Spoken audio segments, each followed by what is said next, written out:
Welcome to top rancour. എൻ്റെ എല്ലാ +1 സ്റ്റുഡൻസിനും top റാങ്കറിലേക്ക് സ്വാഗതം. നമ്മളിനി പഠിക്കാൻ പോകുന്നത് ക്വറ്റ്സ് for a theory of everything എന്ന് പറയുന്ന ചാപ്റ്ററാണ്. പ്രശസ്ത ഗണിതശാസ്ത്രജ്ഞനും ഭൗതിക ശാസ്ത്രജ്ഞനുമായ സ്റ്റീഫൻ ഹോക്കിങ്ങിൻ്റെ ജീവിതത്തെക്കുറിച്ചുള്ളതാണ് ഈ പാഠഭാഗം. അപ്പോൾ പാഠഭാഗത്തിലേക്ക് കിടക്കാം. Quest for a theory of everything in the Cockcroft lecture room on April 29, 1980, scientists and university dignitaries gathered in steep tiers of seats facing a two-story wall of chalkboard and slide screen. April 29, 1980 Cockcroft lecture റൂമിൽ ശാസ്ത്രജ്ഞന്മാരും സർവകലാശാലയിലെ പ്രമുഖരും സമ്മേളിച്ചിരിക്കുകയാണ്. The occasion was the inaugural lecture by a new Lucasian professor of mathematics, the 38-year-old mathematician and physicist Stephen Hawking.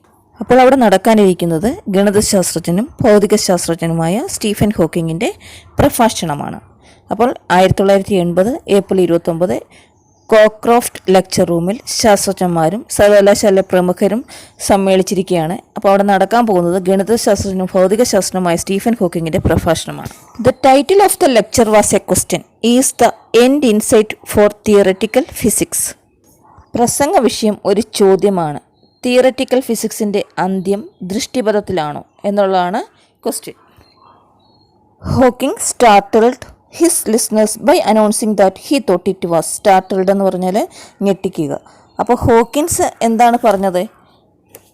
അദ്ദേഹം അങ്ങനെ ആയി എന്ന് പ്രഖ്യാപിച്ചുകൊണ്ടാണ് ശ്രോതാക്കളെ ഞെട്ടിച്ചതെന്ന് വെച്ചാൽ theoretical ഫിസിക്സിൻ്റെ അന്ത്യം ദൃഷ്ടിപഥത്തിലായോ എന്ന് ചോദിച്ചിട്ട് ആയി എന്ന് പ്രഖ്യാപിച്ചുകൊണ്ട് അദ്ദേഹം തൻ്റെ ശ്രോതാക്കളെ ഞെട്ടിച്ചു. He invited them to join him in a sensational escape through time and space to find the holy grail of science, the theory that explains the universe and everything that happens in it. Stephen Hawking sat silently in a wheelchair while one of his students read his lecture to the assembled company, judged by appearance alone. Hawking did not seem a promising choice to lead any adventure. അപ്പോൾ Stephen Hawking നിശബ്ദനായിട്ട് ഒരു wheel ചെയറിലിരിക്കുകയാണ്. അദ്ദേഹത്തിൻ്റെ ഒരു വിദ്യാർത്ഥിയാണ് പ്രസംഗം വായിച്ചത്.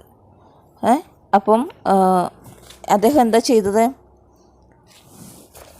അദ്ദേഹം wheel ചെയറിൽ Stephen Hawking sat silently in a wheel chair while one of his students read his lecture to the assembled company. എന്ന് വെച്ചാൽ അദ്ദേഹം നിശബ്ദനായി വീൽ ചെയറിൽ ഇരുന്നതേ ഉള്ളൂ. അദ്ദേഹത്തിൻ്റെ ഒരു സ്റ്റുഡൻ്റാണ് ഇത് വായിച്ചത്. Stephen William Hawking was born on 8 January 1942 in Oxford, England. It was exactly 300 years after the death of Galileo, the father of modern science. Stephen Hawking ജനിച്ചത് ജനുവരി 1942 ഓക്സ്ഫോർഡിലാണ്. അതായത് ആധുനിക ശാസ്ത്രജ്ഞൻ്റെ പിതാവായിട്ട് അറിയപ്പെടുന്ന ഗലീലിയോ മരിച്ചിട്ട് 300 വർഷം തികയുന്ന ദിവസമായിരുന്നു ഈ സ്റ്റീഫൻ വില്യം ഹോക്കിങ് ജനിച്ചത്. Frank and Isabel Hawking, Stephen's parents, were not wealthy, but they believed in the value of education. So they planned for Stephen to go to Westminster, a famous public school in the heart of London. Unfortunately, Stephen was ill at the time of the scholarship examination for Westminster. Therefore, he attended the local. സ്റ്റീഫൻ്റെ parents wealthy അല്ലായിരുന്നു. Wealthy എന്ന് പറഞ്ഞാൽ ധനമുള്ള ധനാഢ്യരൊന്നും അല്ലായിരുന്നു. But they believed in the value of education. പക്ഷേ വിദ്യാഭ്യാസത്തിൻ്റെ കാര്യത്തിൽ വിദ്യാഭ്യാസത്തിൻ്റെ വാല്യൂവിൽ അവർ വിശ്വസിച്ചിരുന്നു. So they planned for Stephen to go to Westminster, a famous public school in the heart of London. ലണ്ടൻ്റെ ഹൃദയഭാഗത്ത് സ്ഥിതി ചെയ്യുന്ന വെസ്റ്റ്മിൻസ്റ്റർ എന്ന് പറയുന്ന സ്കൂളിൽ അവർ വിടാൻ പ്ലാൻ ചെയ്തിരുന്നത്. അൺഫോർച്ചുനേറ്റ്ലി, നിർഭാഗ്യവശാൽ, Stephen was ill at the time of the scholarship examination for Westminster. അതിലേക്കുള്ള സ്കോളർഷിപ്പ് എക്സാമിനേഷൻ സമയത്ത് അദ്ദേഹത്തിന് അസുഖമായിരുന്നു. Therefore he attended the local Saint Alban school. അതുകൊണ്ട് പിന്നെ അവിടെയുള്ള ലോക്കൽ സ്കൂൾ സെയിൻറ്റ് ആൽബൻ സ്കൂളിലാണ് പഠിച്ചത്. അപ്പോൾ വെസ്റ്റ്മിൻസ്റ്റർ പഠിക്കാൻ സാധിച്ചില്ല. ആ സമയത്ത് അദ്ദേഹത്തിന് അസുഖമായിരുന്നുകൊണ്ട് സ്കോളർഷിപ്പ് എക്സാമിനേഷൻ എഴുതാൻ പറ്റിയില്ല. By the time he was 8, he was thinking seriously about becoming a scientist. Frank Hawking encouraged his son to follow him into medicine, but Stephen found biology too imprecious. He wanted a subject in which he could look for exact answers and get to the root of things. അപ്പോൾ 8 വയസ്സുള്ളപ്പോൾ ഒരു ശാസ്ത്രജ്ഞനാകാനുള്ള ആഗ്രഹം അദ്ദേഹത്തിലുണ്ടായിരുന്നു.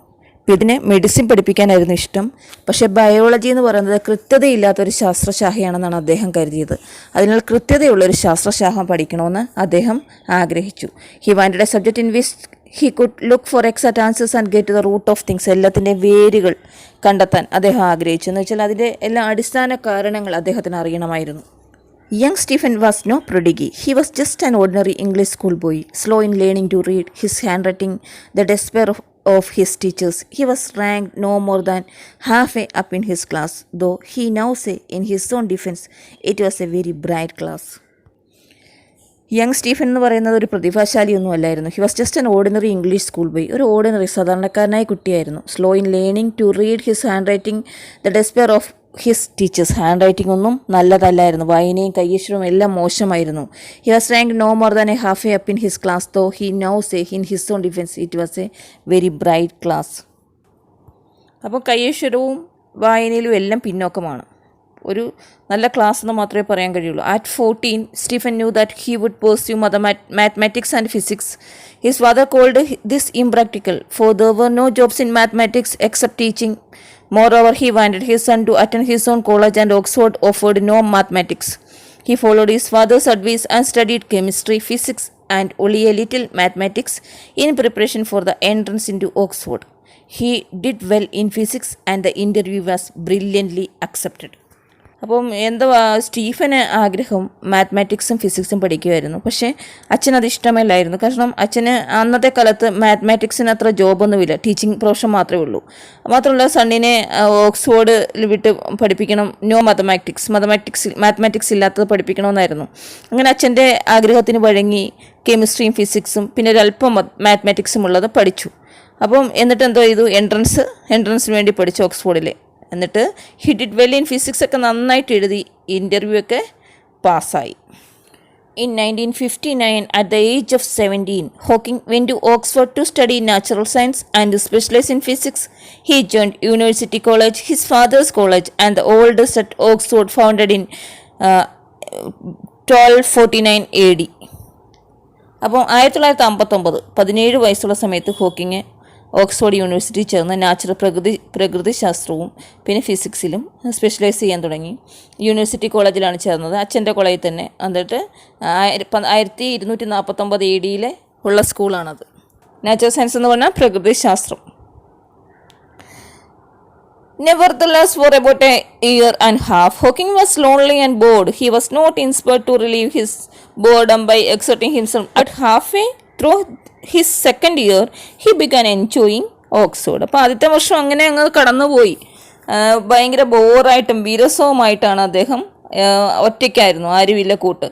എന്നാൽ രണ്ടാം വർഷത്തിൻ്റെ പകുതിയിൽ അദ്ദേഹം ആ ഓക്സ്ഫോർഡ് ഇഷ്ടപ്പെടാൻ തുടങ്ങി. He became popular and well accepted among his peers. They remember him as lively, buoyant, and adaptable.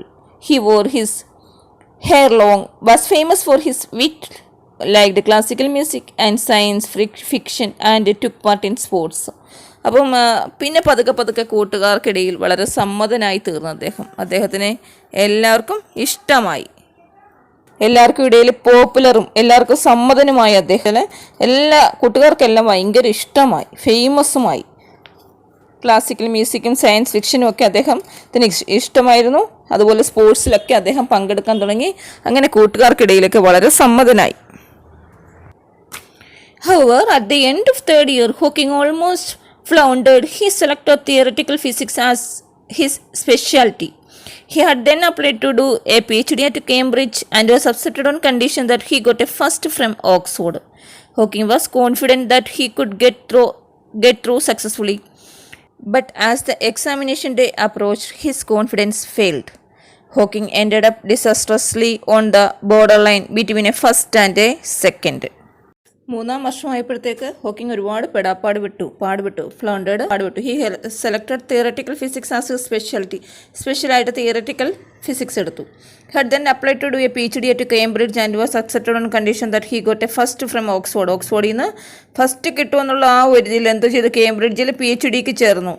Hawking was confident that he could get through successfully. പക്ഷേ ജയിക്കും, നല്ലതായിട്ട് വിജയിക്കുമെന്നൊരു കോൺഫിഡൻ്റ് ആയിരുന്നു. But as the examination day approached, എക്സാമിനേഷൻ്റെ ദിവസമായപ്പോഴത്തെ his confidence failed, ആത്മവിശ്വാസം പോയി. Hawking ended up disastrously on the border line between first and second. ഫസ്റ്റിന് സെക്കൻഡ് ഉള്ളൊരു ബോർഡർ ലൈനിലാണ് എത്തിച്ചേർന്നത്. Faced with border line result, the examiners summoned Hawking for an interview and questioned him about his plans. In spite of the tenseness of the situation, Hawking managed to come kind of remark for which he was famous among his friends. If I get a chance, I shall go to Cambridge. If I receive a second, I will remain at Oxford. So I expect that you will give me a first. He got his first and he went to Cambridge. അപ്പോൾ അതിന് ശേഷം interview ഉണ്ടായിരുന്നു. ഒരു border line result ആയിരുന്നു, എന്നാലും interview ഉണ്ടായിരുന്നു. പക്ഷേ ഇൻ്റർവ്യൂവിൽ അദ്ദേഹത്തിൻ്റെ പ്ലാനിനെ പറ്റി ചോദിച്ചു.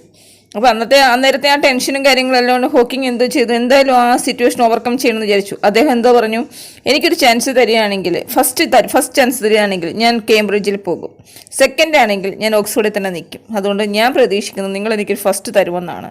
അങ്ങനെ ഫസ്റ്റ് കിട്ടി, കേംബ്രിഡ്ജിലേക്ക് പോയി.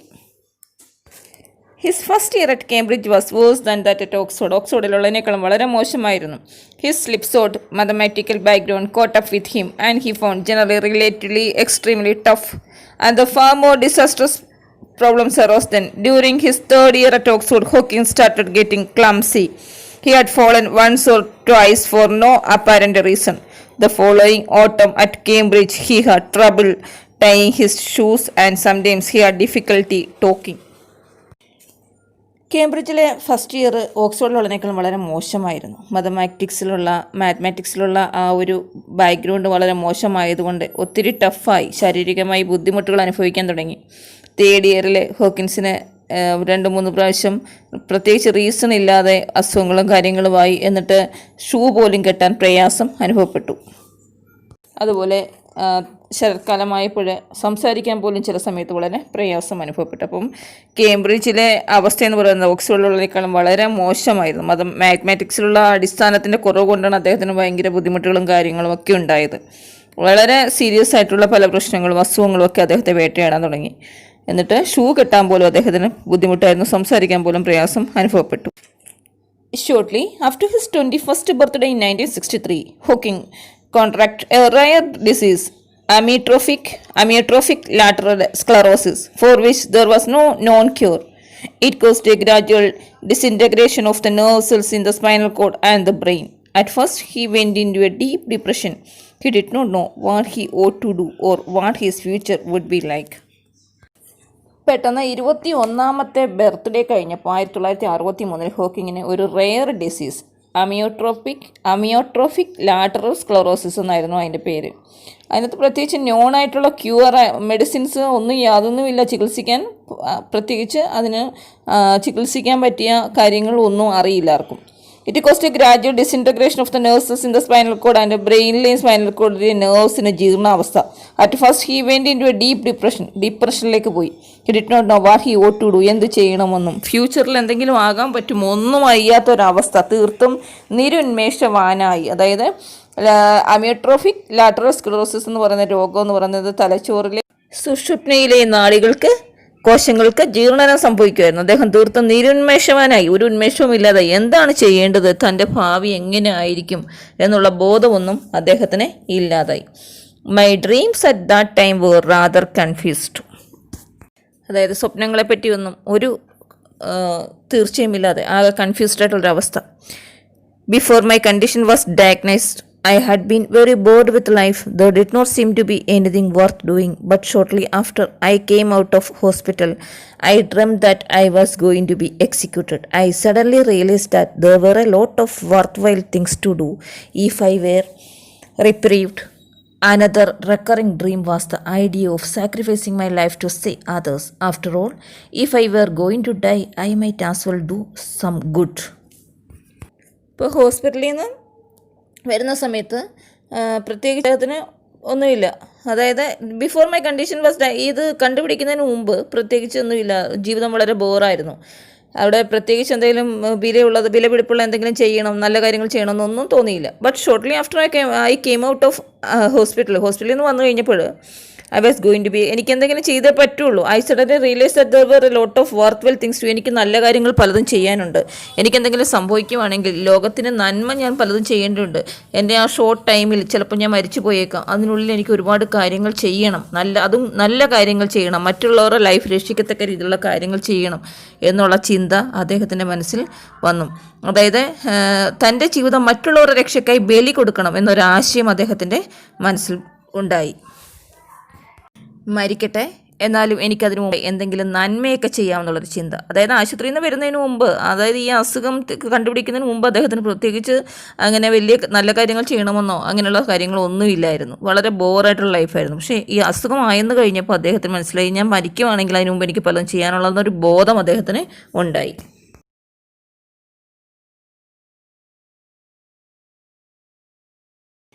സാക്രിഫൈസ് എന്ന് പറഞ്ഞാൽ ത്യാഗമെന്നാണ് അർത്ഥം. Hawking's doctor hope that his condition would stabilise but the ഹോക്കിങ്ങിൻ്റെ ഡോക്ടർമാരെല്ലാം ആഗ്രഹിച്ചിരുന്നു, അവർ വിചാരിച്ചിരുന്നു ഈ കണ്ടീഷനൊക്കെ മാറി ക്ലിയർ ആകുമെന്ന്. പക്ഷേ ആ ഡിസീസ് അഗ്രവേറ്റഡ് എന്ന് പറഞ്ഞു കഴിഞ്ഞാൽ ഗുരുതരമായി അത് ആവർത്തിച്ചുകൊണ്ടിരുന്നു. They soon informed him that he had only about 2 more years to live. അവർ പെട്ടെന്ന് അദ്ദേഹത്തിനെ അറിയിച്ചു, ഒരു 2 വർഷത്തേക്കുള്ള അദ്ദേഹം ജീവിച്ചിരിക്കില്ല എന്നുള്ള കാര്യം. 2 years passed. The progression of the disease had slowed. അതായത് 2 വർഷം കഴിഞ്ഞു. പ്രോഗ്രഷൻ എന്ന് പറഞ്ഞു കഴിഞ്ഞാൽ രോഗനില സ്ലോ ആയി. എന്നിട്ട് എന്തോ സംഭവിച്ചത്? They soon inform that he had only about 2 more years to live. 2 years passed. The progression of the disease had slowed. I didn't die. In fact, although there was a cloud hanging over my future, I found to my surprise that I was enjoying life in the present more than before. Total disability and death, though still a no too distant certainly, were postponed. Hawking had his reprieve, a precarious and temporary one, but life was precious. അപ്പോൾ 2 വർഷത്തിനകം മരിക്കുമെന്ന് പറഞ്ഞു, 2 വർഷത്തേക്കുള്ളിൽ ജീവിച്ചിരിക്കാനില്ല എന്ന് പറഞ്ഞു. പക്ഷേ അപ്പോഴത്തേക്ക് ഈ 2 വർഷം കടന്നുപോയി, രോഗനില കുറച്ച് കുറഞ്ഞു, പക്ഷേ അദ്ദേഹം മരിച്ചില്ല. തൻ്റെ ഭാവിയിൽ എന്തോ ഒരു മേഘാവൃതം, അതായത് എന്തോ ഒരു ക്ലൗഡ് മൂടിക്കിടക്കുന്നു. പക്ഷേ അദ്ദേഹം എന്താണ് ആഗ്രഹിച്ചത്? ഈ പ്രസൻറ്റ് കാലം ഞാൻ ആസ്വദിക്കുന്നുണ്ട്, അതുകൊണ്ട് എൻ്റെ ഈ അവശതയും ഇതെല്ലാം ഞാൻ മാറ്റി വെക്കണം. അതായത് എൻ്റെ ഭാവിയിൽ എന്തോ ഒരു ക്ലൗഡ് മൂടിക്കിടപ്പുണ്ട്, പക്ഷേ ഞാൻ എന്തോ ചെയ്യും, ഞാൻ ഇതിനെ ഓവർകം ചെയ്യും. അതായത് ഞാനിപ്പോൾ എൻ്റെ പ്രസൻറ്റ് ലൈഫ് എൻജോയ് ചെയ്യുന്നുണ്ട് നേരത്തെ ഉള്ളതിനേക്കാളും എന്നൊരു ചിന്താഗതി മനസ്സിൽ കൊണ്ടുവന്നു. Total disability and though still not too distant, ചിലപ്പോൾ മരിച്ചു പോകാം, അതൊന്നും ദൂരമല്ല എന്നിൽ നിന്നും, പക്ഷേ ഞാൻ ഈ പ്രസൻറ്റ് ഞാൻ എൻജോയ് തന്നെ ചെയ്യും. Hawking had his reprieve, a precarious and temporary one, but life was precious. അതായത് അദ്ദേഹം എന്താണ് വിചാരിച്ചത്?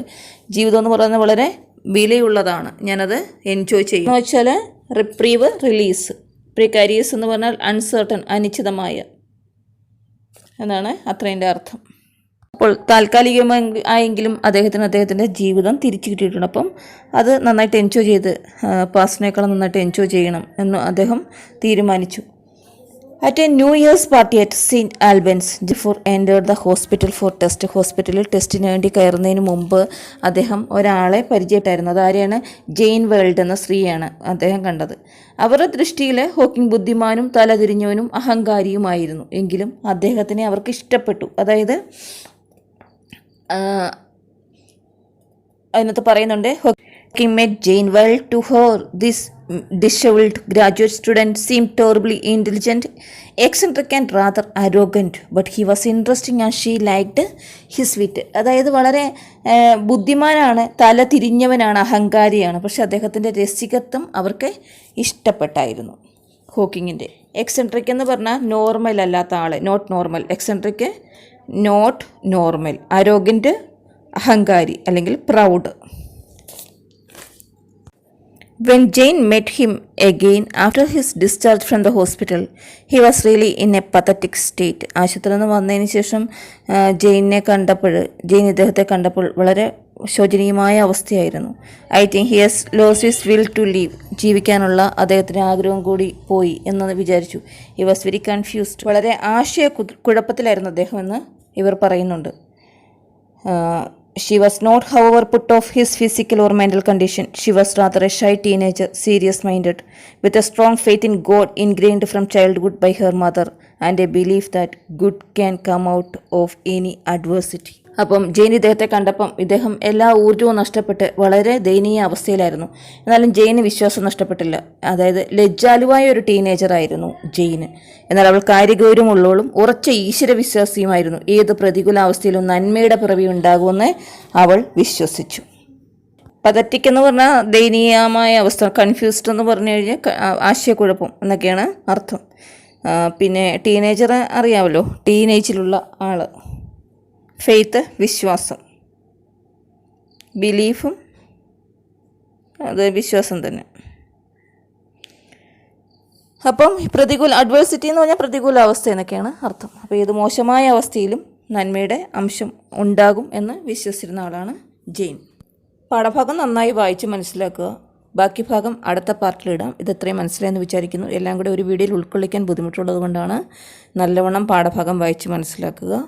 നെക്സ്റ്റ് വീഡിയോ ആയിട്ട് വരുമ്പോൾ വീണ്ടും കാണാം. Thanks for watching. ഇനി ആരെങ്കിലും ചാനൽ സബ്സ്ക്രൈബ് ചെയ്യാനുണ്ടെങ്കിൽ സബ്സ്ക്രൈബ് ചെയ്ത് ബെല്ലൈക്കണിലൂടെ ക്ലിക്ക് ചെയ്ത് ഓൾ എന്ന ഓപ്ഷൻ പ്രസ് ചെയ്ത് കഴിഞ്ഞാൽ ഞാനിടുന്ന എല്ലാ വീഡിയോസിൻ്റെയും നോട്ടിഫിക്കേഷൻ നിങ്ങൾക്ക് ലഭിക്കുന്നതായിരിക്കും.